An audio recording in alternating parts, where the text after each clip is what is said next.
Hello hello hello 1 2 3। আমরা শুরু করতে চলেছি আজকের সাংস্কৃতিক অনুষ্ঠান একটি নৃত্য পরিবেশনার মাধ্যমে। কি আবার হাঁকাহাঁকি শুরু করে দিয়েছে, এবার তাড়াতাড়ি তৈরি হতে হবে।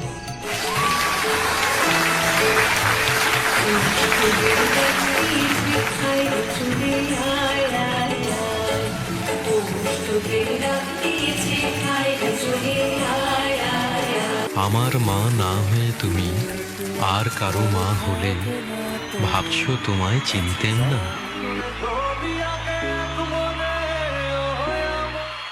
পরবর্তী সঙ্গীত পরিবেশনা করবে আমাদেরই পাড়ার ছোট মেয়ে বুলটি।